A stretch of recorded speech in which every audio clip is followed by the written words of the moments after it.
Bismillahirrahmanirrahim. Assalamualaikum warahmatullahi wabarakatuh. Apa kabar teman-teman semuanya? Mudah-mudahan kita semua dalam keadaan sehat walafiat, dan semoga kita selalu berada dalam ridho dan lindungan Allah Subhanahu wa Ta'ala. Kembali lagi kita bertemu dalam praktikum analisis data 3, yang insya Allah pada kesempatan ini saya akan membahas tentang analisis kapabilitas proses menggunakan Minitab. Sebelum kita menganalisis data menggunakan Minitabnya, saya akan memberikan materi tentang kapabilitas proses. Pengendalian kualitas adalah usaha yang mempertahankan kualitas dari barang yang dihasilkan agar sesuai dengan spesifikasi produk yang telah ditetapkan berdasarkan kebijakan dari pimpinan perusahaan.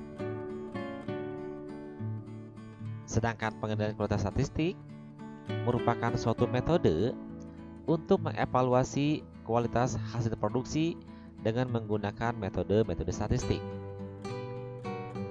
Berdasarkan dua pengertian dari pengendalian kualitas tersebut, maka kita bisa menggabungkannya sehingga nanti hasil yang diperoleh tersebut bisa memenuhi atau sesuai dengan spesifikasi yang sudah ditentukan oleh kebijakan pimpinan ataupun sudah sesuai dengan spesifikasi yang ditentukan oleh konsumen. Jadi, untuk mengendalikan kualitas yang sesuai dengan kebijakan pimpinan ataupun sesuai dengan spesifikasi dari konsumen, maka terlebih dahulu kita harus menggunakan yang namanya pengendalian kualitas statistik. Apa itu kapabilitas proses? Kapabilitas proses merupakan suatu teknik pengendalian kualitas yang bertujuan untuk menaksir kemampuan dari suatu proses produksi atau kemampuan suatu proses untuk menghasilkan suatu produk atau jasa yang sesuai dengan kebutuhan atau syarat dari konsumen atau spesifikasi yang diharapkan oleh konsumen. Tujuan dari kapabilitas proses adalah mengetahui seberapa baik suatu proses dapat menghasilkan produk yang memenuhi spesifikasi. Jadi, kapabilitas proses di sini sangat penting dalam setiap proses produksi dengan tujuan kita ingin mengetahui apakah barang yang dihasilkan sudah sesuai dengan spesifikasi yang ditentukan oleh konsumen.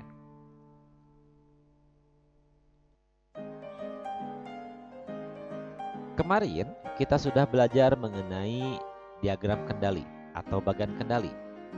Kita sudah bicara mengenai diagram kendali rata-rata dan juga diagram kendali dispersinya. Di mana dispersi di sini kita bicara mengenai diagram kendali rentang dan juga diagram kendali simpangan baku. Dalam diagram kendali, kita bisa memberikan informasi.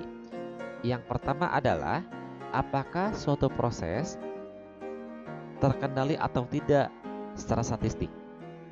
Yang kedua, apakah ada pergeseran rata-ratanya. Yang ketiga, apakah ada perbesaran ragamnya. Dan yang keempat, apakah data acak atau tidak. Itu kita bicara mengenai diagram kendali. Tetapi tidak mengindikasikan apapun mengenai apakah proses yang dihasilkan tersebut sudah memenuhi spesifikasi atau tidak. Tentunya spesifikasi di sini ditentukan oleh konsumen atau oleh pimpinan perusahaan.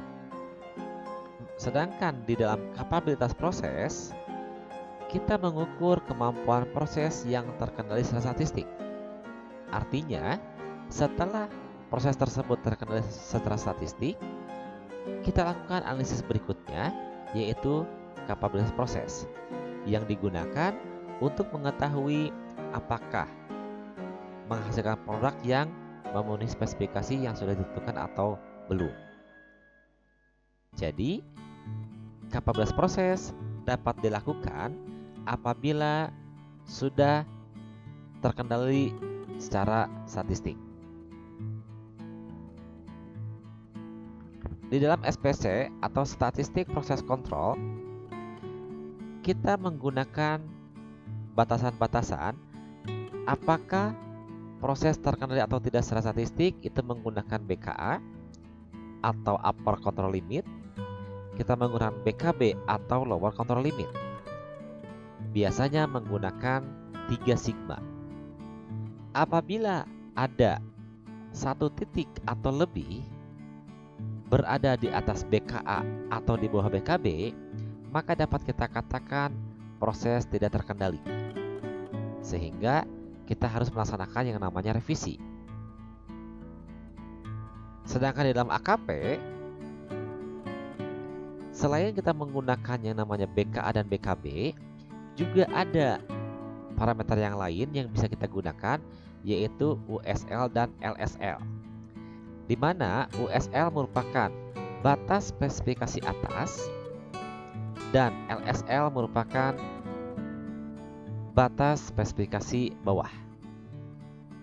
Jadi, di dalam SPC kita menggunakan BKA dan BKB saja, sedangkan di AKP selain menggunakan BKA dan BKB juga menggunakan USL dan LSL. Gambaran dari analisis kapabilitas proses adalah sebagai berikut. Teman-teman bisa melihatnya di sini.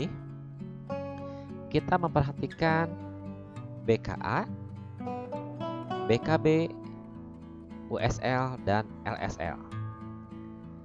Jika limit spesifikasi, dalam artinya di sini USL dan LSL berada di dalam limit kontrol atau berada di antara BKA dan BKB, maka proses dikatakan incapable atau proses tidak sesuai dengan spesifikasi yang diharapkan.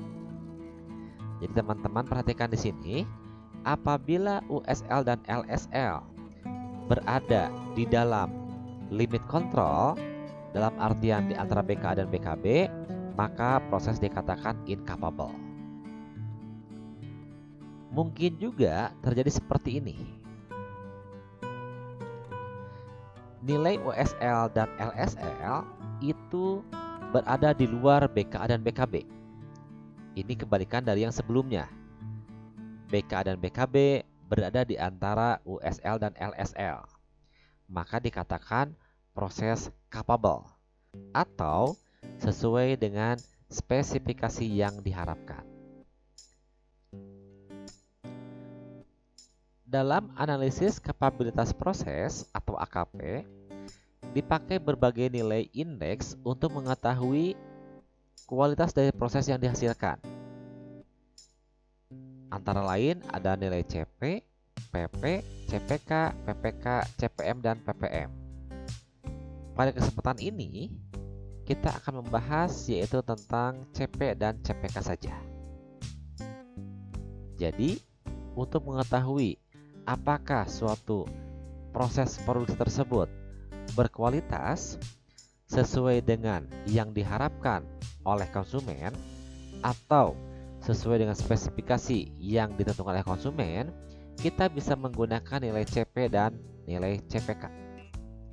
Sehingga nanti dari sini bisa kita simpulkan apakah produk yang dihasilkan sudah sesuai atau belum dengan spesifikasi yang ditentukan oleh konsumen. CP merupakan indeks kapabilitas potensial, di mana rumus CP adalah USL dikurangi dengan LSL dibagi dengan 6 dari simpangan bakunya. Di mana kriteria penilaiannya adalah jika nilai CP di sini lebih dari 1,33, maka kapabilitas proses sangat baik. Sedangkan jika CP-nya lebih dari atau sama dengan 1 dan kurang dari sama dengan 1,33, maka kapabilitas proses dikatakan baik.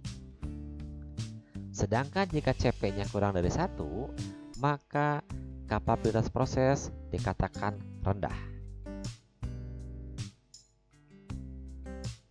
Di sini kita punya ketentuan juga, apabila nilai CP-nya lebih dari sama dengan 1, dalam hal ini adalah poin yang kedua di sini yang tengah ini, proses dikatakan potensial capable, sehingga masih terdapat kecenderungan bahwa proses incapable.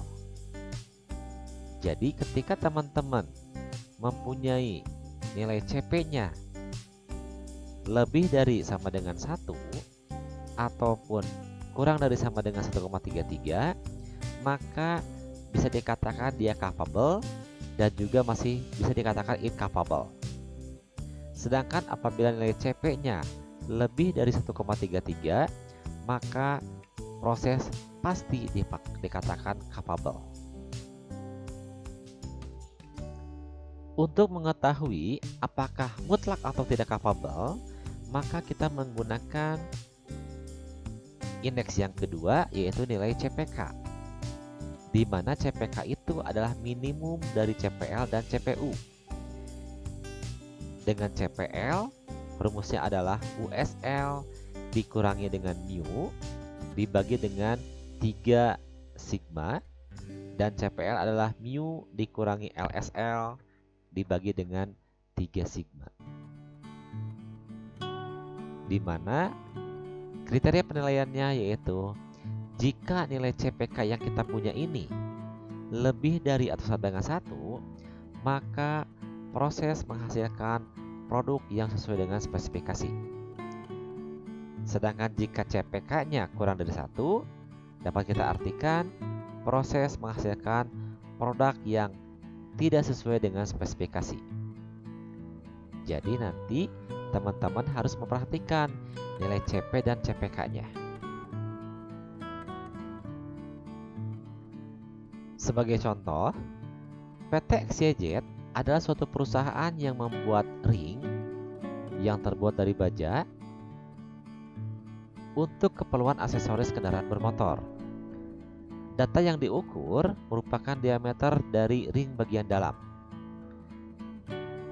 Ditetapkan spesifikasinya adalah 2,40 plus minus 0,05 cm. Untuk mengetahui kemampuan proses tersebut, bagian QC dari PT XYZ telah melakukan pengukuran terhadap 20 sampel yang masing-masing berukuran 5 unit. Data disajikan sebagai berikut. Ini adalah datanya. Ada 20 sampel, 5 unit pengukuran setiap sampelnya. Berdasarkan kasus tersebut, apakah produk yang dihasilkan sudah sesuai dengan spesifikasi yang ditentukan atau belum? Teman-teman tugasnya adalah lakukan analisis, kemudian bagaimana kesimpulannya. Berdasarkan analisis yang sudah teman-teman lakukan, dalam hal ini menggunakan analisis kapabilitas proses. Apabila diasumsikan data yang kita punya itu berdistribusi normal. Bagaimana kita melakukan analisisnya? Kita sama-sama menggunakan Minitab. Untuk itu silahkan teman-teman diinputkan terlebih dahulu data yang kita punya di sini di dalam Minitab-nya. Kita sama-sama melakukan perhitungan menggunakan Minitab. Untuk menjawab soal tersebut, teman-teman bisa saksikan di video berikutnya. Terima kasih atas perhatiannya. Mudah-mudahan materi singkat mengenai analisis kapabilitas proses ini bermanfaat bagi kita semuanya. Billahi taufiq wal hidayah. Wassalamualaikum warahmatullahi wabarakatuh.